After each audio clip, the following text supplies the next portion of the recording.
Hedy wanted to do something important with her life. She wanted to make her mark. But she was totally judged by that face.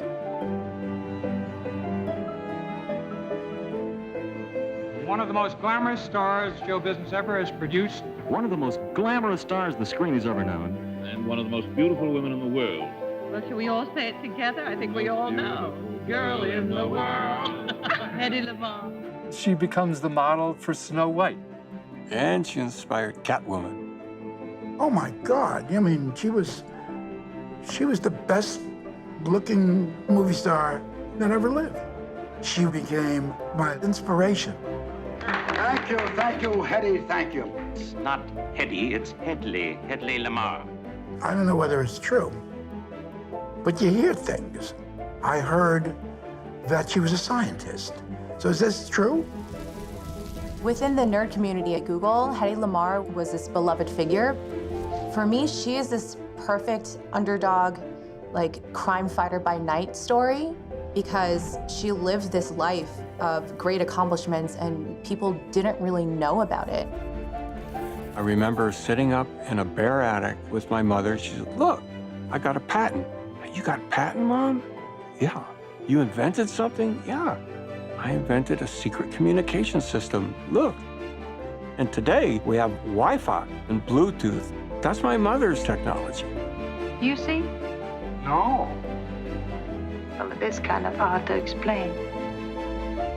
Hedy had one of the most recognizable faces of her time. And yet she said she was never seen for who she was. So who was she?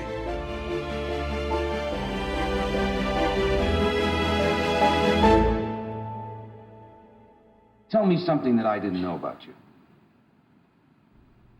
I want to be a simple, very simple, complicated person. Could you help her? Yes, You know what I mean? You know what I mean. This book you're writing now, Hedy, are there exciting Incidences, things that nobody ever knew about. regrets? No regrets. You learn from everything all the time. Tell me something. When I was a child, she was always working on her story. She was going to let the world know her version and her story and her autobiography in her words, but yet it never came to be. Hedy became a recluse. She wouldn't even see her family. We wanted to spend time with her, but she kept us away. There was so much scandal. There were different chapters of scandal. There was her movie Ecstasy that she made as an adolescent, the nudity and the explicitness of that, and then the multiple marriages and divorces, and then the arrests. My mother has a hard side and an easy side, and as her son, growing up with Hedy was difficult. I mean, she had so many sides and so many faces, and even I couldn't understand who Hedy Lamarr was.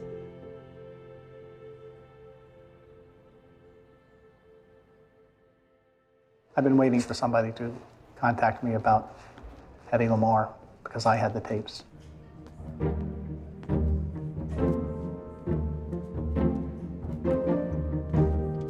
Where did I find it? It's embarrassing. I found it behind that blue trash can. I'd had stuff stowed there and I moved it out of the way and there it was.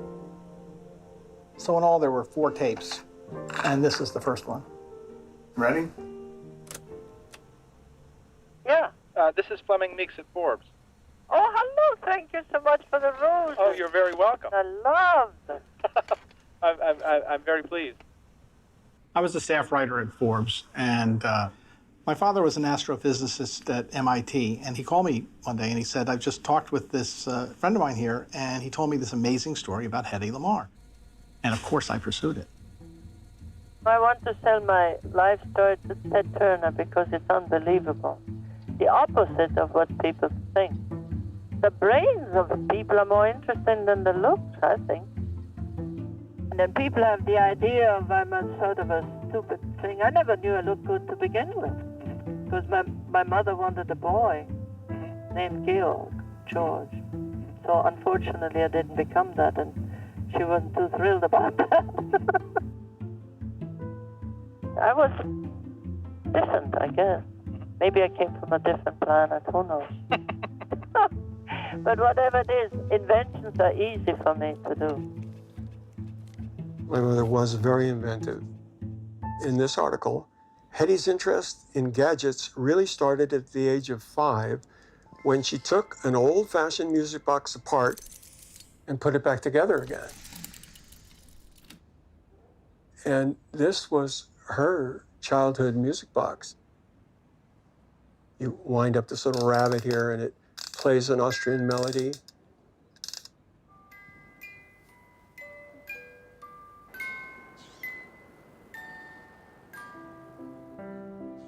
My mother was curious. She had a very intellectually curious mind. She wanted to know how things worked, and her father told her things. Although her father's official position was as bank director, he was also interested in technology. So when they went for their walks, he would point out to her how things worked. The streetcar with its electric trolleys leads these wires to a factory that generates electricity. She learned to associate invention with this father whom she adored. My father, he was a wonderful person. I miss him.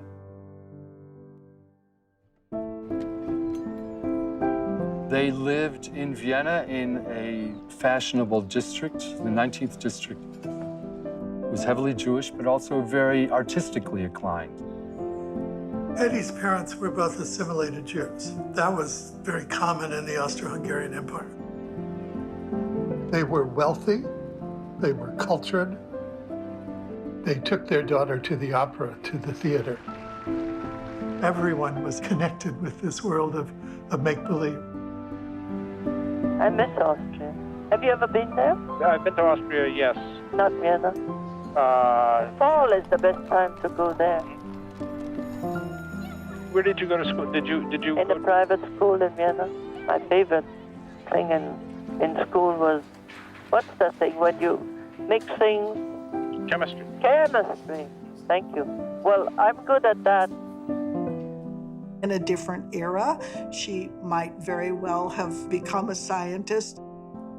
At the very least, it's an option that was derailed by her beauty.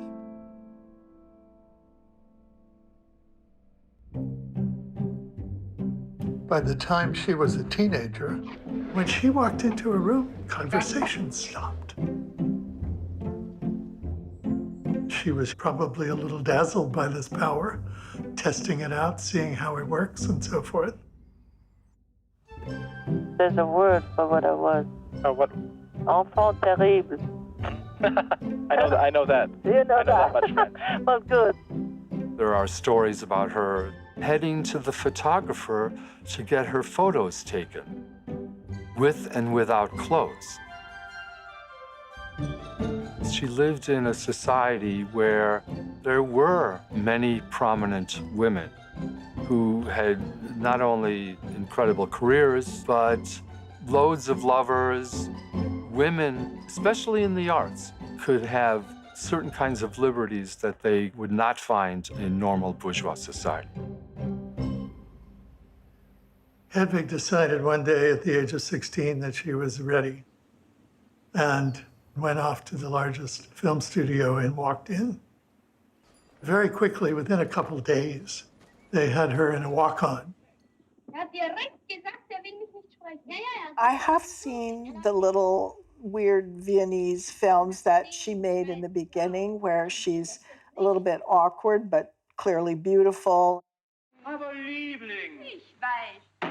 Komplett verrückt. Wer? Der Bürgermeister. But it's clearly the 1933 film Ecstasy that really brought her into everyone's consciousness. Hedy became world famous the moment she appeared naked in Ecstasy. The Pope denounced it, and Hitler refused it to be shown. People were just shocked by it. It was quite controversial because she simulated an orgasm. I think it was the first time anybody had ever done that. I mean, in some ways it was analogous to a sex tape.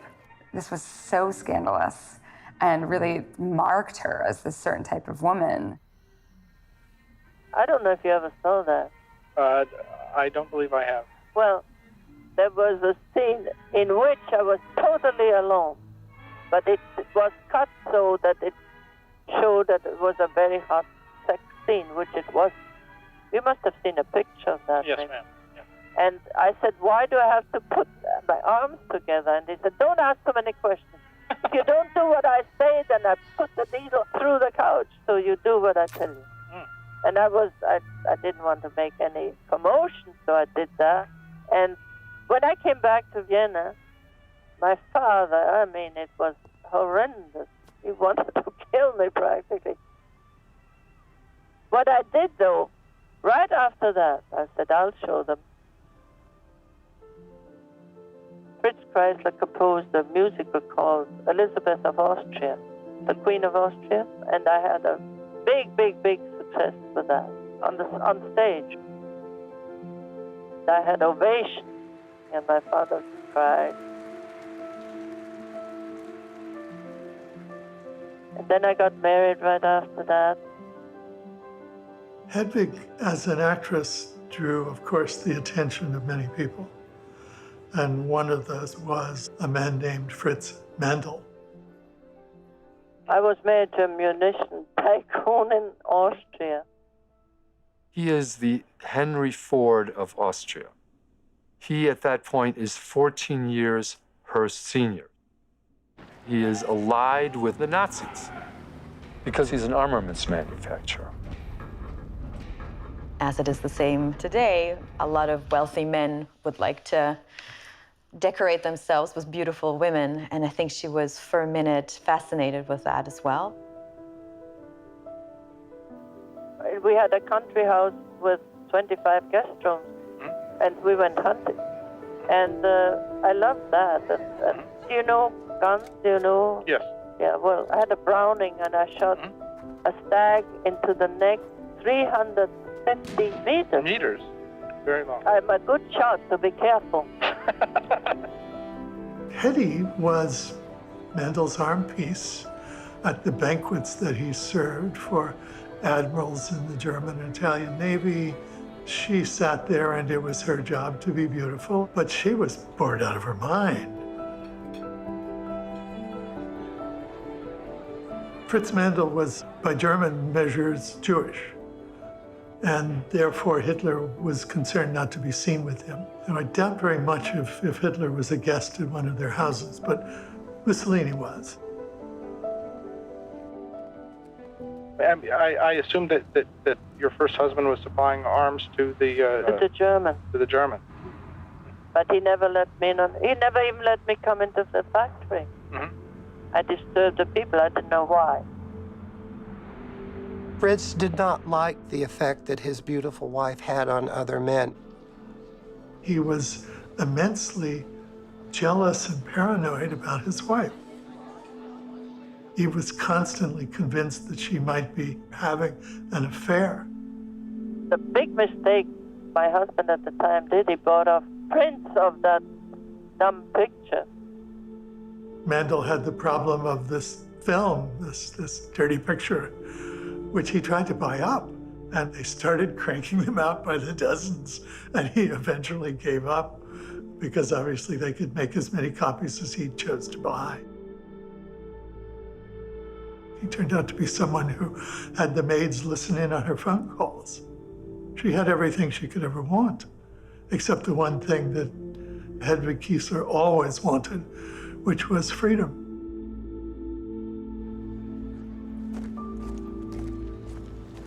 By 1937, the war was inevitable, and she was in a desperate situation. Because after all, Hitler had everything in the palm of his hand. When Ecstasy was released, Hitler told the American press he was banning it because the lead actress was Jewish.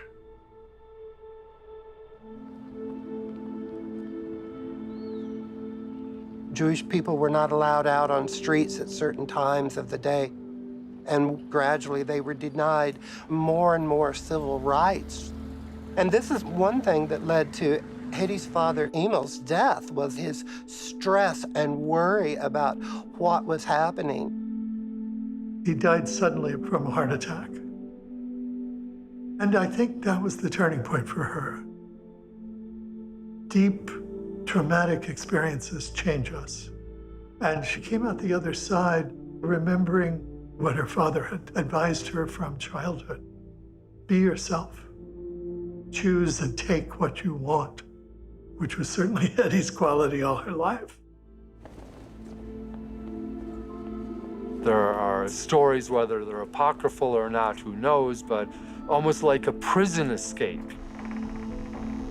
He had people watching her all the time. There was no way to break loose. So one night, they were having a dinner party, and my mother helped choose the maids and caretakers, and so she found someone that looked like her a lot because she had this in mind. So she had this sleeping powder, and she made this tea, and she switched the cups with the maid, and the maid drank it and kind of fell asleep. And my mother was already, she took all her jewels, put them in the lining of her coats. She put on the maid's costume. She jumped on her bicycle and rode off.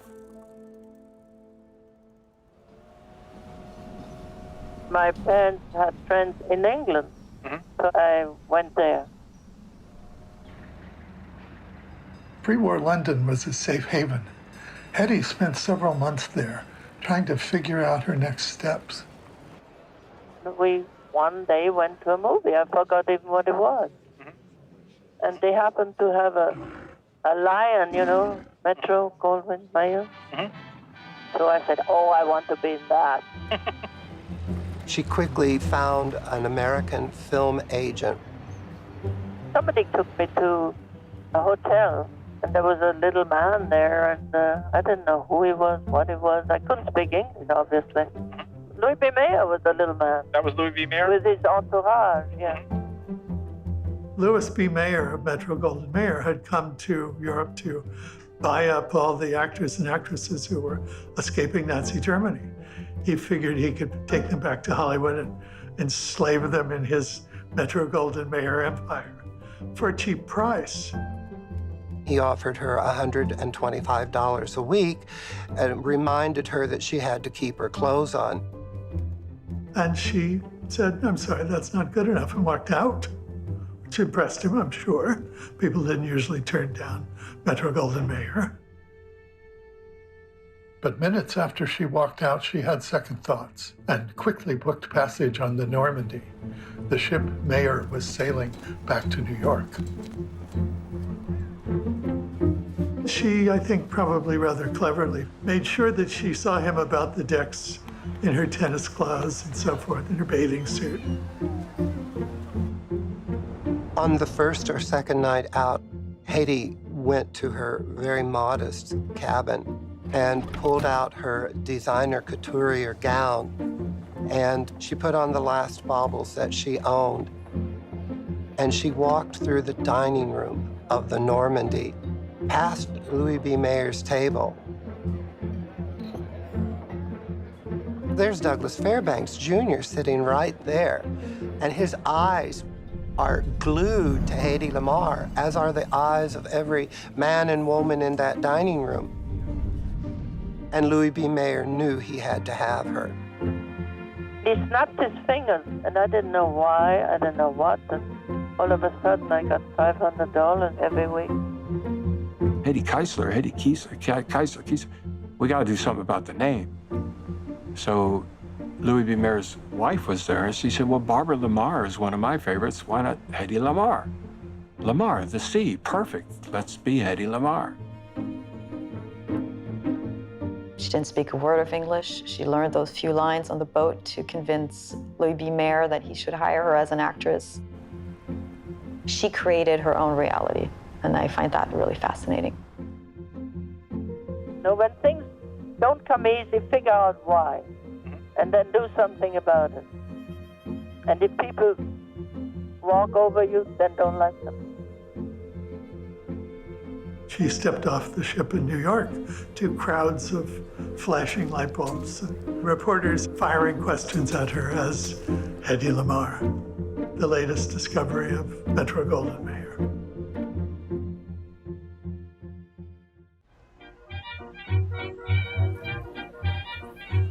Hello, everybody. This is Hedy Lamarr reporting to you from Hollywood, that fabulous place where everyone wants to live but seldom does. I feel when I met you, I got a lucky break.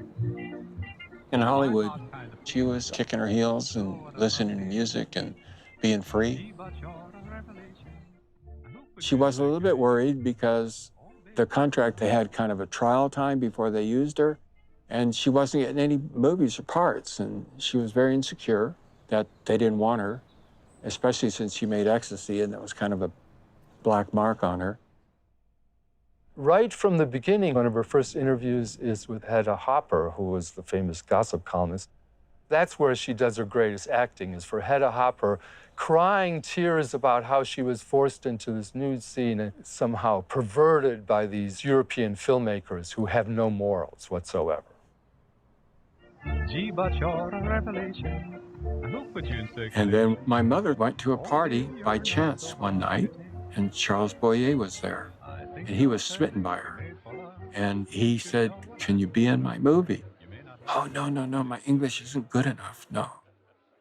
And he took her hand and kissed it. He said, "I'll hold your hand through the whole film." "You will?" "Yes." "All right, I'll do it." So that's how that started.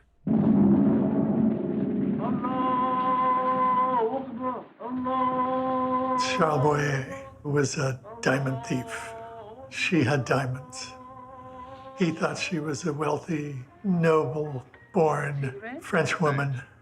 He didn't realize that she was another scamp like him from the streets of Paris.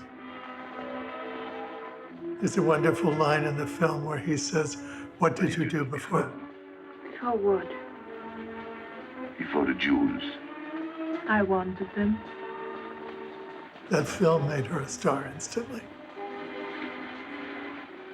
When I was a kid, I saw her in Algiers. I said, I'm going to get to Hollywood and I'm going to marry her. And if I don't get to marry her, I'll get to buy a dinner and feel her up under the table. Whatever I can get. After Algiers, Hedy Lamarr was on the cover of all the movie magazines. Suddenly, you have in Hollywood a lot of women parting their hair in the middle, darkening it, and changing their makeup to be little Hedy Lamarrs. Every woman wanted to be Hedy, and every man wanted to date her. She seduced men and women. She was able to meet artists, directors, brilliant actors, the greats at that time. Including Kennedy, whom I knew very well. Oh, really? Yeah, before he became president. He asked me out, so he said, "What can I bring you?" And I said, "Oranges," because I lack vitamin C. Mm-hmm. Would you believe any other person would have asked oranges? That's the way I am, a fool. No matter what, you expect Hedy Lamarr to be glamorous, sophisticated. Quite the opposite. She loved picnics. She loved to go scavenger hunting. She loved to play charades. She wasn't very good at it, but she had a great time. You know, no pretenses. She was fun to be with. At that point, she could have married anyone. She surprised her fans by choosing a portly screenwriter and producer named Gene Markey. Her letters show she was madly in love with him. Dearest Mommy, I never would have thought that I could ever fall in love again. Gene has an unbelievable number of traits in common with Dad. So considerate, it's touching. He promised Hedy he'd write screenplays with her. They even adopted a son. But within months of their marriage, he began dating other beautiful actresses. Hedy was heartbroken. She said people never got past her face. You never knew if they loved you or their fantasy of you. A man does not try to find out what is inside. He does not try to scratch the surface. If he did, he might find something much more beautiful than the shape of a nose or the color of an eye. Only a year after Algiers, not only was her marriage failing, her career was in trouble as well. She was terribly unhappy with the films she did for MGM because Louis B. Mayer gave her bad scripts and the films did nothing. You never got very much out of this, did you? I got plenty. All I asked for. Except the frosting. Hedy actually went to Louis B. Mayer and petitioned for a role in Boomtown. I'm going to do it because I want to. It was a small part, and Louis B. Mayer at first was reluctant. Okay, stranger. Boomtown was a tremendous success for Metro-Goldwyn-Mayer. After Boomtown, Hedy Lamarr's career was secured. It's almost unfathomable how busy she was in 1940. They were expected to do what the studio wanted. Bette Davis described it as a slave system, and they were owned in the sense that they had signed contracts that bound them to studios for 7-year periods. My mother was worked like a racehorse. She had to run fast all the time. They gave her pills to wake her up to perform. Pretty sure it was some form of speed. And then to make them sleep, they gave them sleeping pills. They worked 6 days a week. Women really had to get to the studio early because they had to have their hair done, their makeup put on, their costumes put on. And then, you know, they worked into the night. And here's what's remarkable. After a grueling day on the set, Hedy didn't go to bed. She wasn't socializing. Hedy was at home working on her latest invention.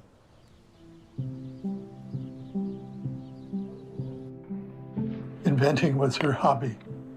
She not only had a complete inventing table set up in her house, but Howard Hughes gave her a small version of the set of equipment, which she had in the trailer where she stayed in between takes in her motion pictures. When Hedy first met Howard Hughes, he was dating every Hollywood star, and she did date him. Howard Hughes, of course, was a great airplane designer, so probably they had a compatible spirit with one another. It was definitely cerebral because she said he was the worst lover she ever had. Howard Hughes wanted to build the fastest planes in the world so he could sell them to the Air Force. She was fascinated by his mind and his factories, and she wanted to go and see where everything was being made and built, and she met all the scientists. He said to her, "Anything you want my scientists to do for you, just ask them, and they will do it." He relied on me. I thought the aeroplanes were too slow. I decided that's not right. They shouldn't be square, the wings. So I bought a book of fish, and I bought a book of birds, and then used the fastest bird connected it with the fastest fish, and I drew it together and showed it to Howard Hughes, and they said, "You're a genius." And You did? Yeah. Yeah. Very strange person that was, very brilliant, but very misunderstood as well. She invented, during that period, a tablet that would fizz up and make a cola. I had 2 chemists Howard Hughes gave me to do that. You know, during the war, nobody had Coca-Cola, and I wanted to compress it into a tube so that servicemen and factory people, so that all they had to have is water and put it in. But I didn't realize that every state has different strengths of water. So it dissolved on the bottom, on top, in the middle. That was one of my boo-boos. I didn't do that right. But I don't have to work on ideas. They come naturally.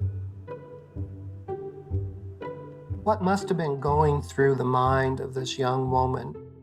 She's become a huge international film star. But at the very same time, her country, the past as she has known it, has been eliminated. In 1940, the war was raging in Europe, and the United States was a neutral country. And Hitler was basically taking over all of Western Europe and threatening to take over Great Britain. If only I could do something. Oh, darling, you've done so much already. You almost made me forget about being afraid. Oh, I am afraid now. She did have a secret. When Hedy arrived at Metro-Goldwyn-Mayer, Louis B. Mayer specifically ordered all of his stars not to talk about their religious backgrounds. People would say, "You're Jewish." And I'm like, "No." And I called Mom and said, "Mom, are we Jewish?" And she said, "Don't be ridiculous." I never heard the word Jewish from my mother's lips. The Jewish part of her, she just left behind. She was probably afraid for many reasons. And I could feel it. I could see that she was protecting herself. I became a manicurist. That's how I met Hedy. I told her that I survived the war with camps and running for my life. We talked about what was going on and how I come to America. I find myself on an American ship. I was shaking with fear because we heard noises. We were attacked by the Nazi submarines. I remember saying, "Oh, dear God, please don't kill me now. Let me see America." At the time, Hedy's mother was preparing to make the treacherous Atlantic crossing herself.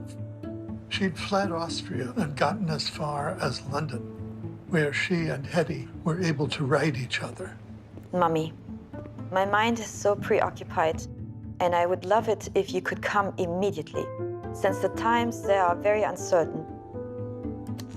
I have been listening to the radio day and night for over a week, and I've gotten barely any sleep. Vivid pictures of a naval action have just been released. One day in the summer of 1940, a shipload of children was torpedoed, all hands lost, including 83 children. At the time, the German U-boats were on the verge of winning the war. They seemed to be unsinkable because they easily outmaneuvered the outdated British torpedoes. In times of crisis, most of us feel powerless. But a few discover in themselves unexpected strength. And Hedy being Hedy, she said, "I'm going to do something about that." So in this article, Hedy says, "I got the idea for my invention when I tried to think of some way to even the balance for the British. A radio-controlled torpedo I thought would do it." A torpedo launched on a given trajectory might need to be changed, redirected. You want, ideally, your launching boat to communicate with the torpedo. The problem is you can't control radio communications. They're not secure. Your enemy, if they're smart, finds the frequency with which you're talking to the torpedo and jams it. Jamming. The Germans filled the air with radio interference. Interference. She came up with the idea of a secret way of guiding that torpedo to the target that couldn't be interrupted, that couldn't be jammed, that couldn't be messed with. It was secret. Instead of just one transmit frequency communicating, she said, what if we change those frequencies constantly in sync with each other? Frequency hopping. You couldn't jam it because you'd only jam a split second of it in a single frequency. So frequency change, frequency hop, frequency hop, frequency hop. That concept, secure radio communications, was brilliant. Now, there are various versions of how she came up with her profoundly original idea. One theory is that she stole it. The man who championed that idea was an engineer who once interviewed her named Robert Price. Well, Robert Price was a pioneer in secret communications, and he gave me his number, and I called him up. She's an inventor, but I don't know in what sense exactly she is an inventor. If I wanted to be harsh, I would say she was a plagiarizer, you understand? Hedy's first husband was Austria's leading munitions manufacturer. Robert Price said to me that he thought that she just smuggled the idea out of her husband's boardroom. In fact, he called her the Mata Hari of World War II. The most notorious spy who seduced men and got all kinds of secrets out of them. The engineers at Mandel's firm might just have known about the frequency hopping. Is that how you were aware that of the frequency hopping? No. What? My husband? Yeah, through. No, nobody did invent that before. I mean, I know what I did. I don't care what other people say about me. The record is very clear that the Germans had not come across the idea that would be Hedy's signal contribution, what she called frequency hopping. I don't think she was a spy. It was so obvious. I mean, they shot the torpedoes in all directions and never hit the target, so I invented something that does. I mean, I can't explain. I have an inventive mind. I think Hedy got her idea from a curious coincidence that in 1939, the Philco Radio Company produced a new top-of-the-line remote control. There's a new gadget just out, see? You dial your station here, and you hear it over there. Well, where are the wires? They're in the wires. That's the trick. We know Hedy was interested in the remote control and how it worked because the device is sketched in the invention notebooks. And here is all the evidence of my mother's invention. What's this? She dialed in a radio station, and she said, if we hop around frequencies, just like I'm hopping around radio stations on this dialer, when I transmit this information to the torpedo, we can make it totally secret. So the Philco magic box probably inspired the whole thing.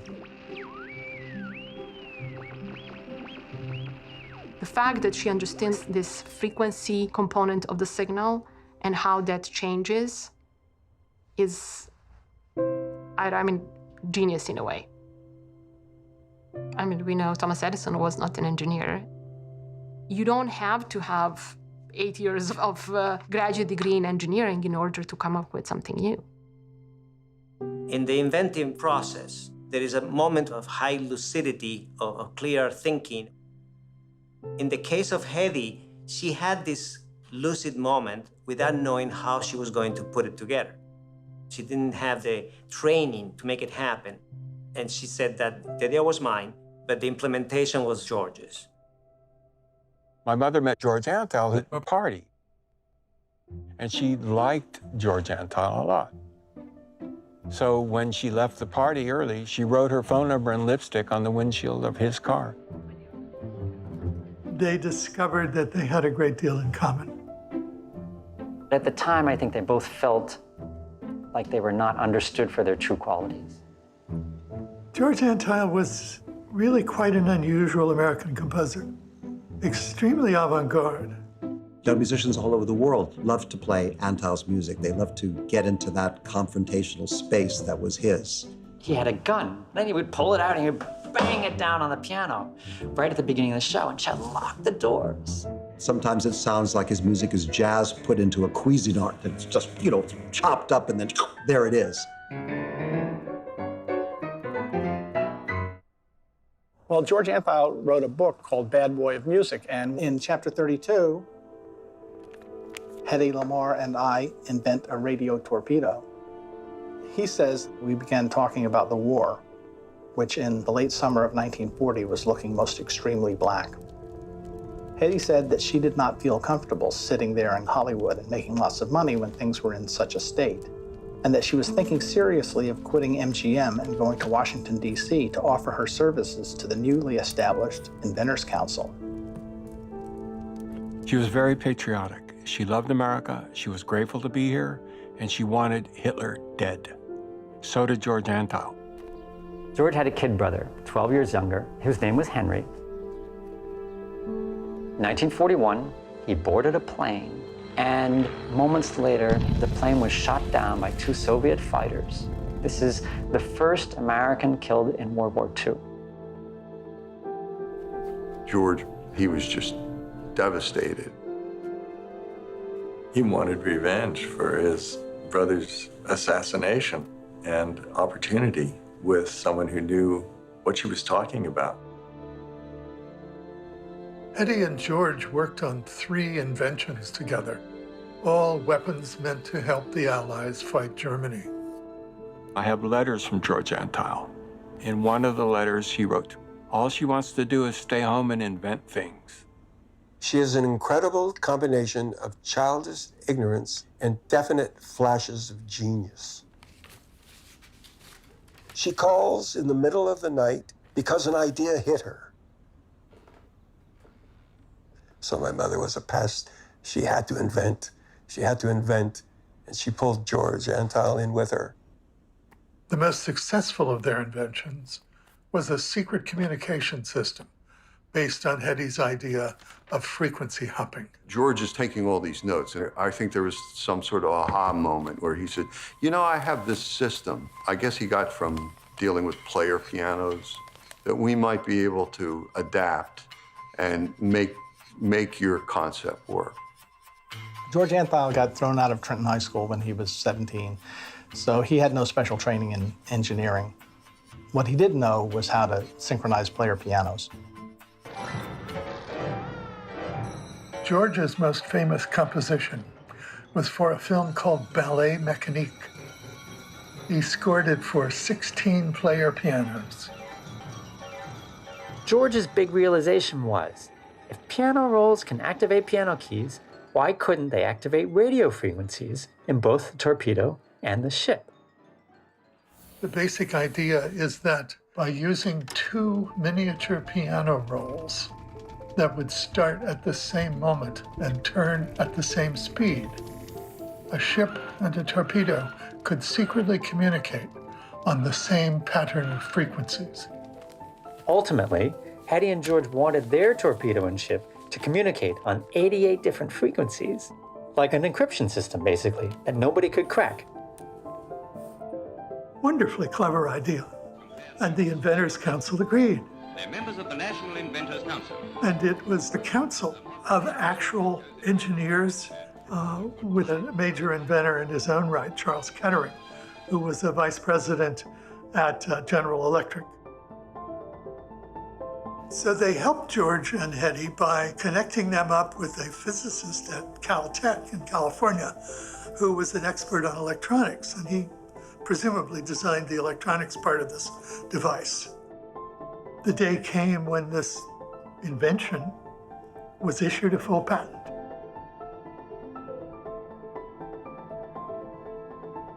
Hedy and George donated their invention to the National Inventors Council, but it was generally understood that if the military used an invention, the inventors would be paid. They gave it to the Navy, and as George Antheil liked to tell the story later, I went in to see the Navy brass, and they threw the patent on the desk and said, "What do you want to do? Put a player piano in a torpedo? Get out of here." And that was that. Sons of bitches. Shame. Shame on them. Well, that's why I was in the Army, because the Navy was never that bright.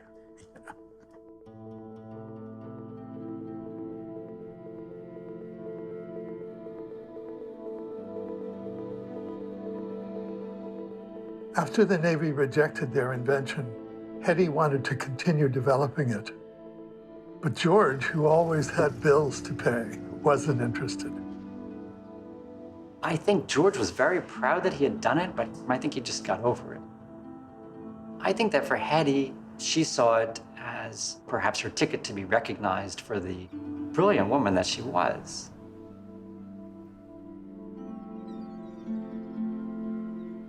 And the patent, like all things submitted to the military, was put in a safe somewhere and labeled top secret.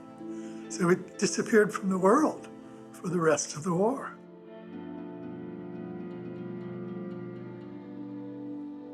The Navy basically told her, you know, you'd be helping the war a lot more, little lady, if you got out and sold war bonds rather than sat around trying to invent new kinds of torpedoes. Leave that to the experts. Get out there and raise money. You don't get to be Hedy Lamarr and smart. No. No. I worked for the government at the Bond tour. Really? How? And by appearing, by dancing with these people. Hedy used to go to the Hollywood canteen and entertain the troops. Hedy Lamarr hands out autographs. She was not yet an American citizen, and she was there working on behalf of the United States and its soldiers every night, as often as she could be. It's a great thing, really. Hedy sold something like $25 million worth of war bonds, which, if you translate that into modern dollars, comes out around $343 million worth of war bonds. To be told to just raise money for the war is unfortunate. That was the way that people thought that she would do good in the best way within her realm of capabilities. F-35, somebody have it? I got it. Go ahead. Like, go and sell a kiss to a strange man. Maybe she would have felt a little bit better about her accomplishments if she received recognition for her intellect. Oh, you'd get used to it? I don't want to get used to it. I have my own life. My own life. To add insult to injury, the U.S. government seized Hedy's patent in 1942 as the property of an enemy alien. I don't understand. You use me for selling bonds, then I'm not an alien. And when I invent something for this country, I am an alien?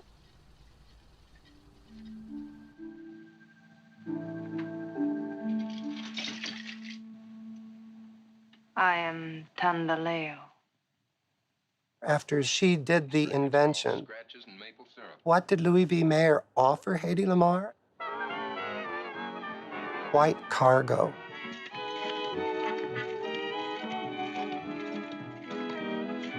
We were at war by then, and Louis B. Mayer wanted to entertain the servicemen who would pay money to see what was considered a dirty picture. Louis B. Mayer divided the world into two kinds of women, Madonna and whore. I don't think he ever believed she was anything but the latter because of ecstasy. You better go now.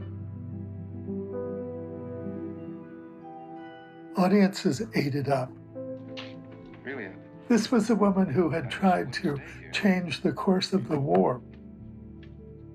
Now she found herself in a third-rate film as a distraction for the troops. They think I'm a bad actress. I think sometimes in life I act more than on the screen. Hedy really struggled to make her mark in Hollywood. She knew she wasn't respected like a Garba or a Dietrich. She wanted to have roles that allowed her to do something more and to give her an acting challenge. So that brought her in some conflict with Louis B. Mayer. He sued her a couple times.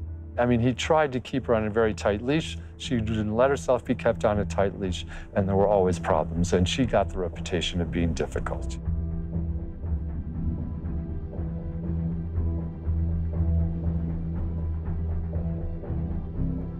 I believe that we are controlled by ourselves, by our way of thinking, by our way of dealing with people.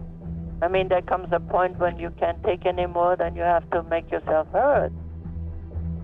She needed to be free.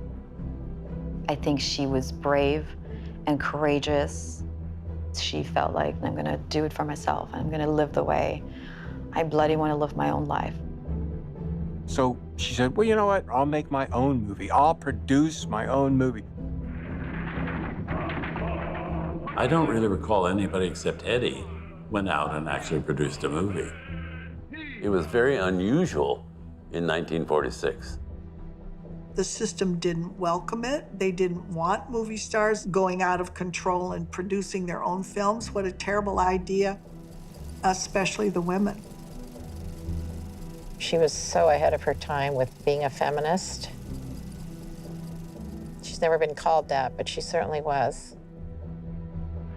Don't worry about me. I can handle trouble.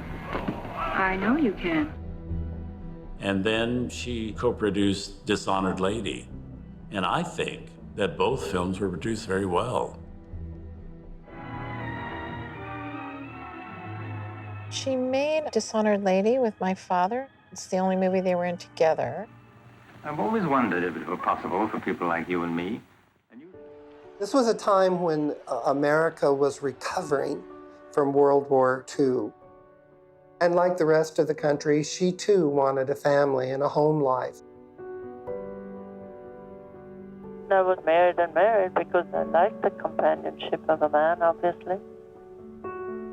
I think, he was quite a bit older and British. I don't think he was the love of her life. I think she had said he was stuffy and boring. You're not at all what I imagined. No? No. So this is a letter from George Antal.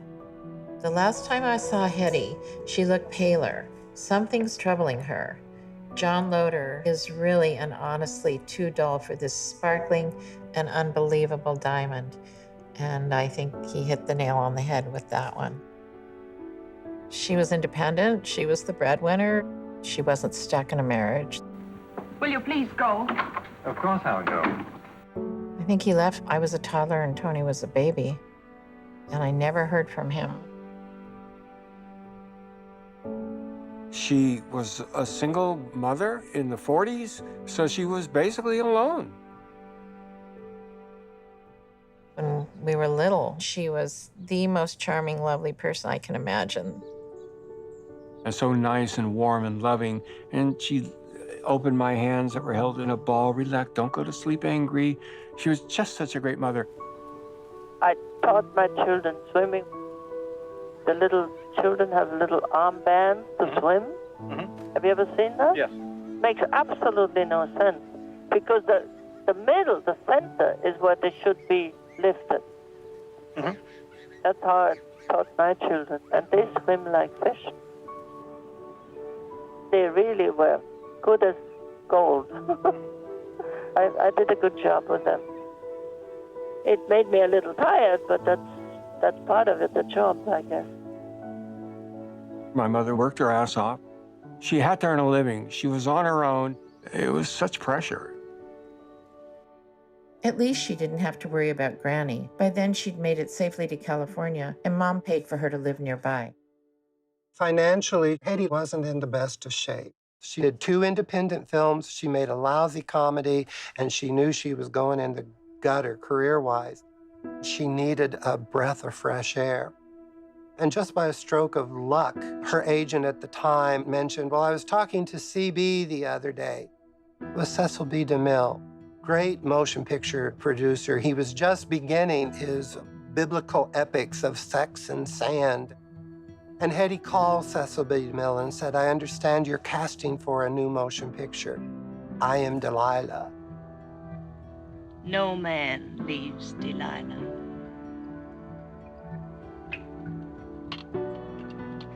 Look at her, Samson. Look well. Satan himself taught her all the arts of deception. Howard Hawks had a great line about DeMille. He says, DeMille is so bad, he's almost good. But anyway, Samson Delilah was a huge hit. I think it was her biggest success. It thoroughly revived Hedy's name into the public consciousness. Samson and Delilah was the second highest grossing film of the decade. Only Gone with the Wind surpassed it. Hedy took notice. she decided to produce her own epic in the style of DeMille. She would film it in Italy and title it The Loves of Three Queens. Hedy played all three lead roles. The subject was beauty and how it got in the way of love for the great women of history. They're leading you into a trap. Oh, Napoleon, you're blind. There is no choice. It was a huge production. She didn't have the training to take on a project of this size. And when she was finished with it, she couldn't find distribution in the United States. She spent millions of dollars on it. No one would touch it. She lost all her money. She found herself with nothing. I'm a good artist and a very bad business person. She's no longer a star, and she doesn't really have any money. She was in Houston for an event, and she ran into Howard Lee, the oil man. And then I found out my name was now Tony Lee, and we were living in Texas.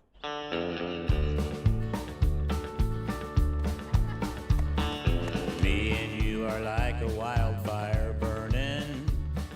Me and you are Tom actually had a Texas twang with a Viennese accent. It was hilarious. He was a nice guy.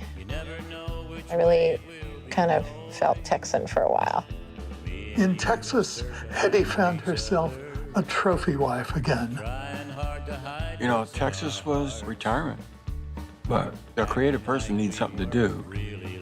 She didn't have much to do. We went on vacation in Aspen, Colorado.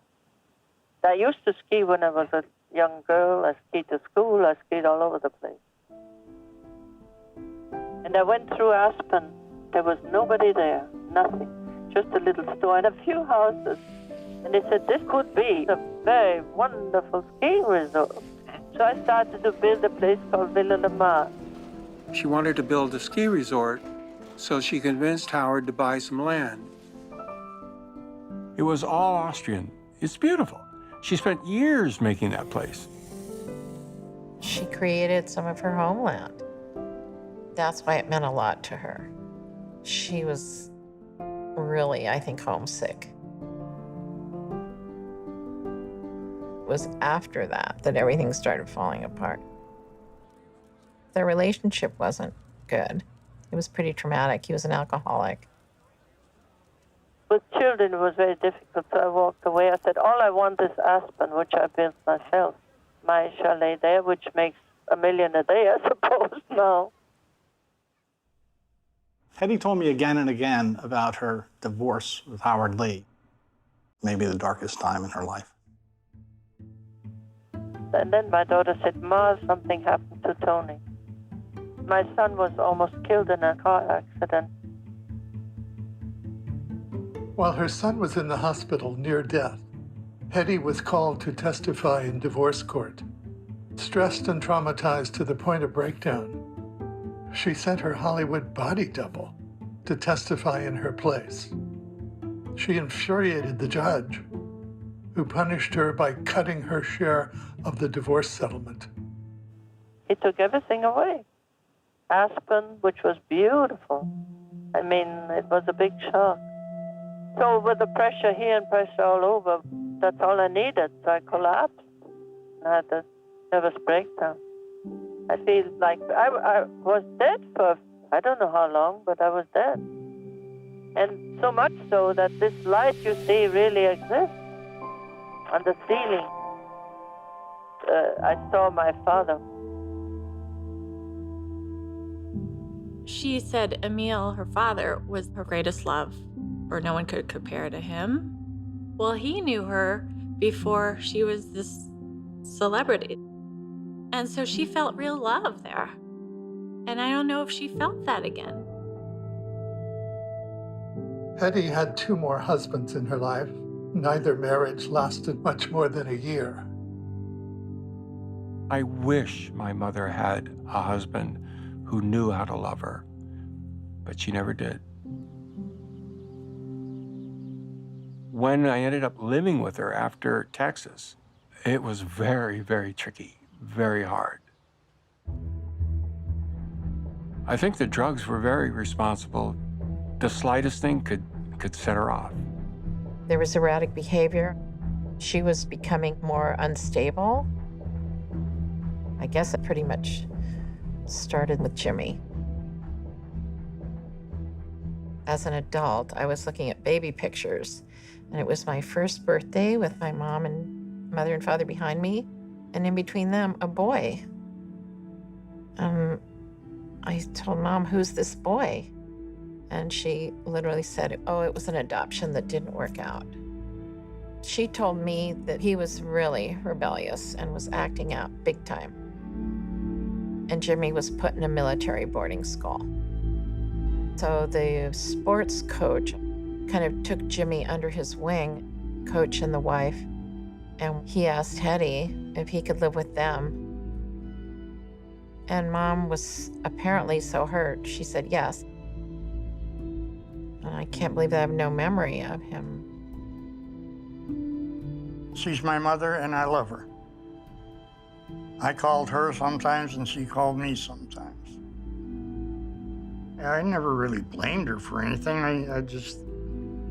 I knew she was upset because I, kind of like slapped her in the face, like saying, "I don't love you anymore."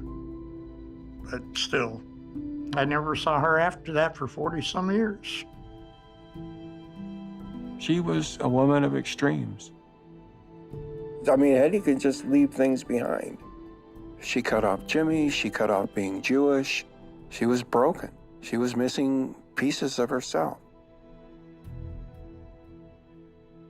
A lot of stars from the studio system did carry over this addiction to pep pills, speed.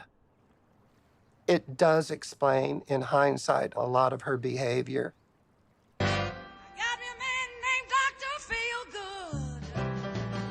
There are always a great many rumors about her connection to the famous Dr. Feelgood.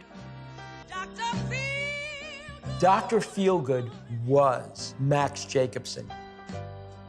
Look at the Aretha Franklin song, "Oh, Dr. Feelgood, please make me feel good."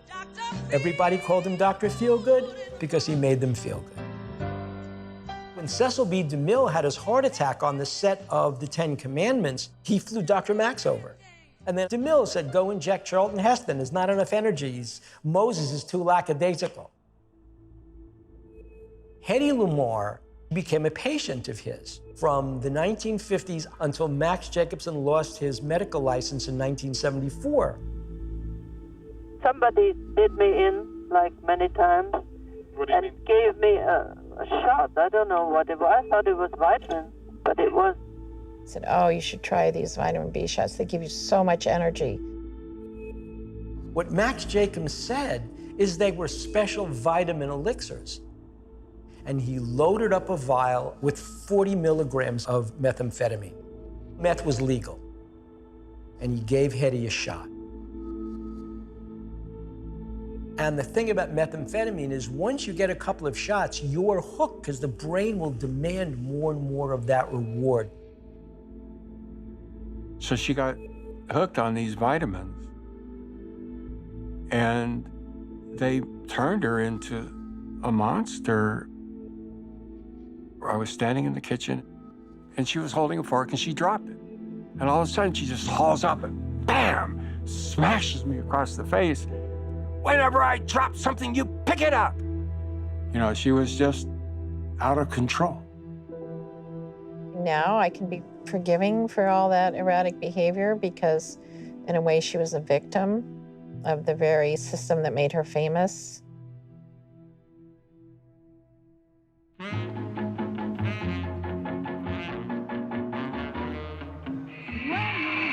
Thank you very much. Howdy, hi, Shindiggers. I'm Jimmy O'Neill, and tonight it's my great pleasure to introduce the beautiful Miss Hedy Lamarr. Of course, anyone growing up in Hollywood in the early 60s was aware of her as the kind of caricature of herself that she had become. Lucille Ball, I remember, used to do an outrageous takeoff of Tom DeLeo.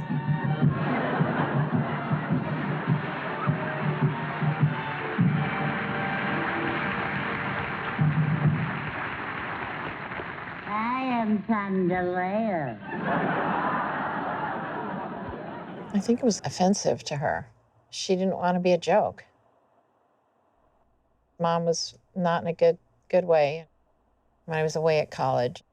I remember one day walking to school at Cal with my books, and I walked past the newsstand, and there's a picture of Mom in jail. Mrs. Lamarr was shopping at the May Company department store and evidently was arrested by one of the security personnel of the store. And it was apparent that she had something like approximately $14,000 on her, but she had still taken about $80 worth of merchandise. When you see that on the front page, it's like you want to just crawl in a hole. The defendant is quoted as saying, "I didn't mean to steal anything. I'll be glad to pay for the items. I have the money." She was acquitted for that. She said it was a misunderstanding. Who knows? You know, a lot of people handle stress in different ways. It was a shock. She was such a big star. She seemed so untouchable to be reduced to that. And I think that most people thought it must be a kind of mental illness. I want to be store manager. No, I want to be store manager. You're not seeing this store. Andy Warhol's School of Filmmaking makes a film that is very obviously lampooning her image, and she becomes essentially a punchline. The shoplifting also resulted in her inability to play her final role. She was signed to do Picture Mommy Dead, and Zsa Zsa Gabor stepped in to replace her. They just fired me. Were you shocked? No, I'm not shocked at that, no. This is going to go into your book, I trust. Oh, yes, indeed. What's the name of that book? The longer I wait, the better the book gets. Have any ideas? Somebody suggested doing her autobiography, that she should do it. She had no interest in the book itself, but she wanted the money from it. There really hadn't been any sort of scandalous tell-all. She spoke with ghostwriters for many, many hours about her past, and then they translated her memories into a narrative. I think her business manager was paid off to get all this stuff past her, and she didn't want to deal with paperwork, so she just trusted him. Your book called Ecstasy and Me. Don't talk about that. That's not my book. You wrote it. No. Did that hurt your image in Hollywood? I don't know what is an image. I mean, what's your image, Woody? It's mine, the same as yours. Okay, now you want me to tell you what your image is? Yeah. It's a glamorous, beautiful, internationally known star who obviously rides in limousines and has great jewels, and you don't scrub your kitchen floors. I don't like that, no. But tell me more. I never lived that way. Isn't that what it's all about? No, not to me. I guess in the image it is. She was known for her glamour and her beauty. It was impossible to live up to as she got older. She would see that, and you knew that it disturbed her. She started having plastic surgery in her 40s. One of her plastic surgeons told me once that she was a groundbreaker even in plastic surgery, where she came up with ideas. She says, "My arms are crepey, and I want you to cut here right in the line of the fold, and I want you to get rid of the excess skin and leave the scar here. Leave the scar on my knee, behind my knee. Put the scar behind my ear." And they did it. And the surgeon said, "You know, a lot of these things she did we were never doing before." You'll mention her to an older plastic surgeon, and they remember all their actresses coming in saying, "You know, well, Hedy, she had this done. Can I get this done too?" She was really one of the first women out there saying, "Why isn't this possible? Why can't we do this?" She looked wonderful for her age, but all of that didn't work because people still wanted that old image of Hedy Lamarr. You know, the only thing that would have solved the problem is if she died young. People were cruel to her. People would come up and say, "You were so beautiful." The press was mean. I said, "Oh, Mom, I really have empathy for that pressure on you." So no wonder she kind of hid away.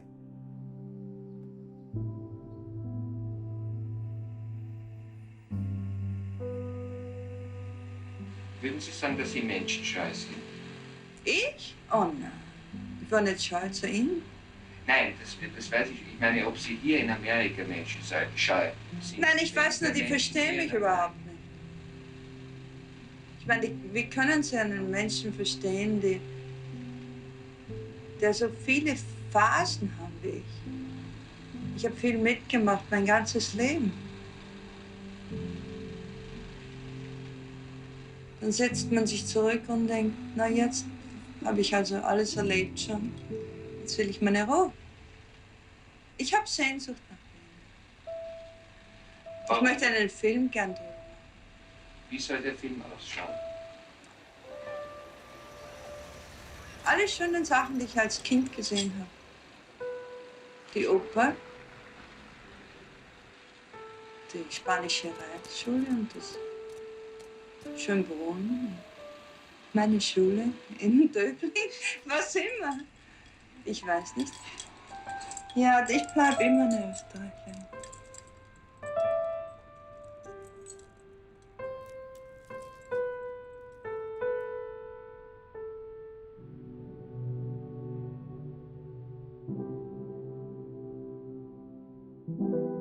We met in person 2 times in my life. She would send me autographed pictures of herself, you know, which they're mostly like those studio prints. Even though she says it was a curse, that's what people liked and loved about her. And she, for some reason, I think she thought even her family, her grandchildren, her children want that.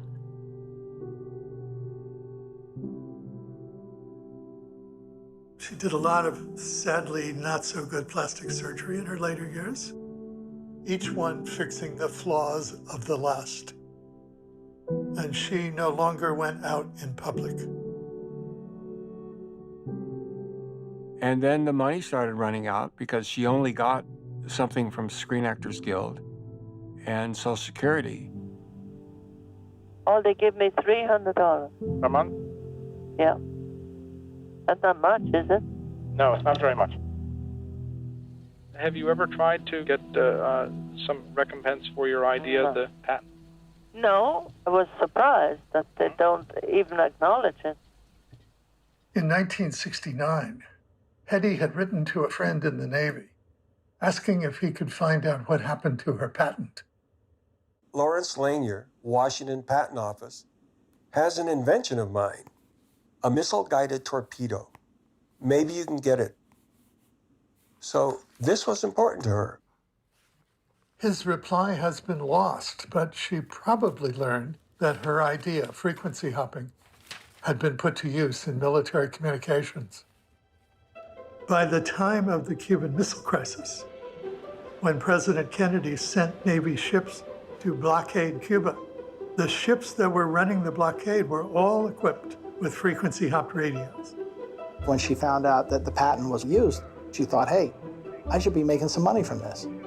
I mean, isn't that normal to get something? Yes, it is. Well, apparently they didn't think so.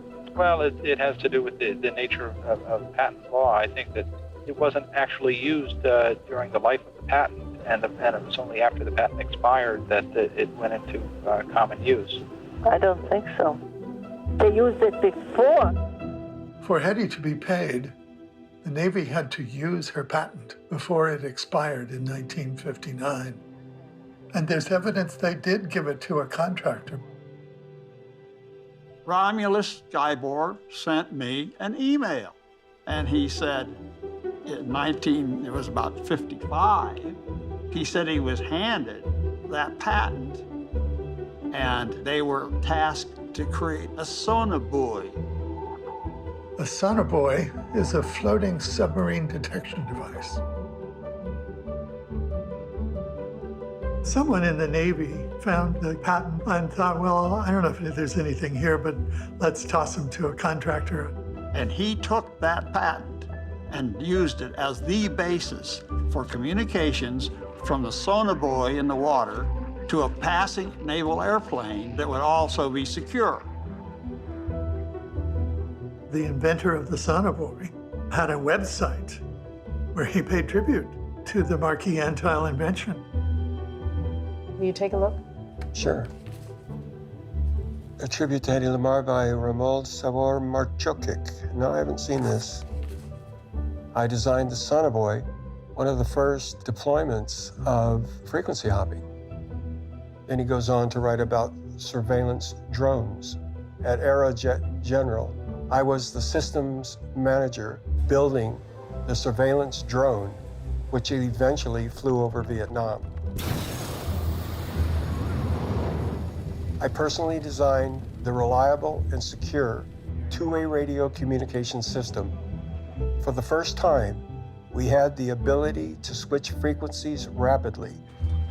Now that I know who invented frequency hopping, I, who was the only person who remembers those early applications of this concept, want to express my sincere admiration and belated thanks to Hedy Lamarr.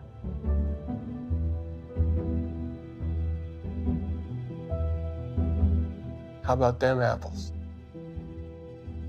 She should have gotten paid.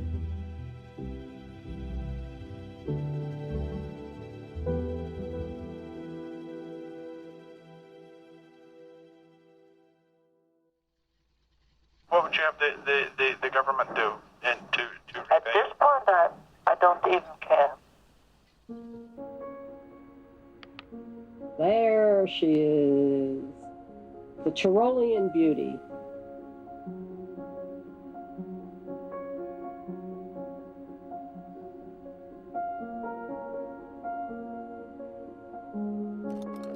Toward the end of Hedy's life, she began to reflect. She began to have insight.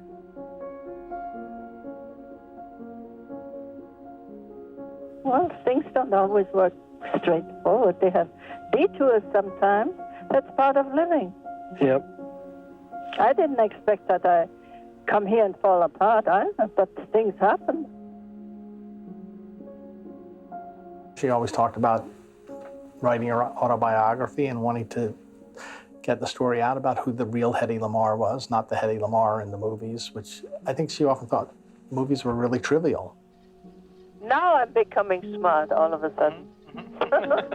Better late than never, right? Absolutely. Maybe someday I'll become smart too. I give you a little lesson right now. Yes, ma'am. I guess I should let you. I guess you should. Let you go, but I enjoyed talking. I enjoyed talking to you, and perhaps I'll maybe you can do some good. That would I hope so. The article I wrote, I like to think that that was really a part of how she gained recognition. So, Forbes magazine, May 1990, this is the first time the mainstream press released the information that Hedy was glamorous, yes, stupid, no. And I called her, I said, you know, Mom, people are interested in what you thought of back in '42. She said, it's about time. The first to pick up Hedy's story were people in the communications industry because they realized frequency hopping was revolutionary. It was already finding its way into GPS, Wi-Fi technology, Bluetooth, and billion-dollar military satellites. 5, 4, 3, Atlas engine ignition, 1, 0, and liftoff of the Lockheed Martin. The Milstar satellite system provides protected, secure communications for the President of the United States and high-priority military users. The work that Hedy Lamarr did in her patent, Milstar took that technology in order to implement frequency hopping on the system. And that's what we trust our most important nuclear command and control messages with. The Navy, Milstar, and Lockheed Martin actually gave Hedy an award thanking her for coming up with her idea. And when I called her, I said, Mom, they're going to give you an award, but she just didn't want to be seen. The award I'm about to present is in recognition of a famous actress turned inventor, Hedy Lamarr. I gave a talk to about 800 people, but right in the middle of it, If I have seen farther. Serious? My mother's here too, I'll tell you about that later. Hello? How did it go? I'm in the middle of it.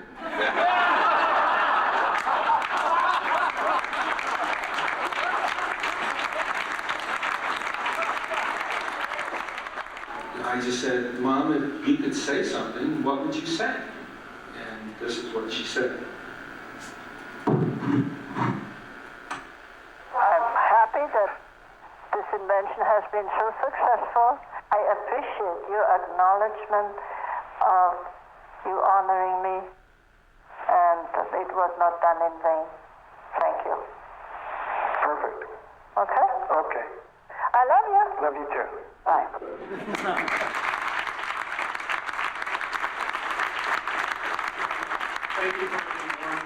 and they all stood up and clapped. I thought it was really great. She would love to be remembered as someone who contributed to the well-being of humankind. She did make her mark. It's the one thing she did for other people that she's going to be long, long remembered for.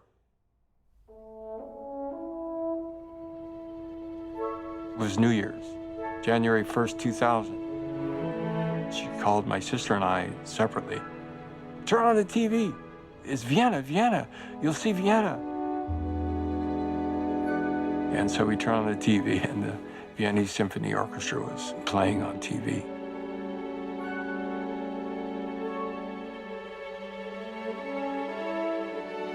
She died a few days later. She fell asleep and she just didn't wake up.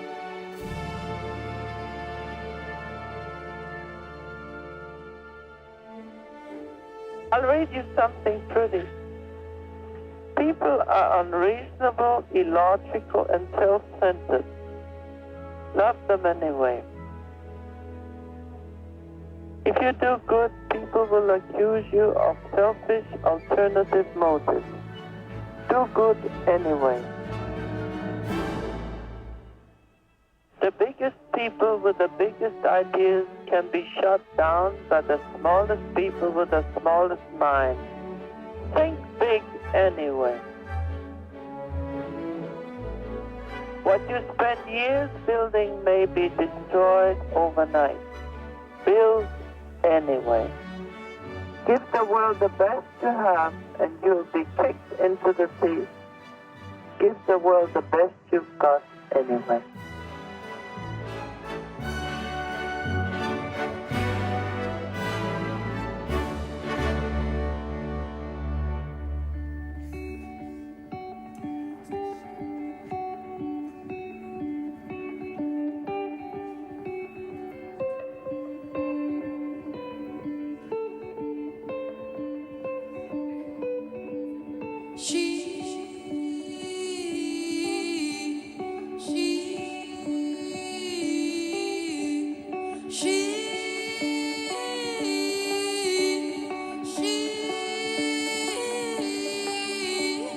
She got a hole in the fence and she ran. She left a troublesome prison behind. She didn't want to feel the fire. She didn't want to lose her desire. She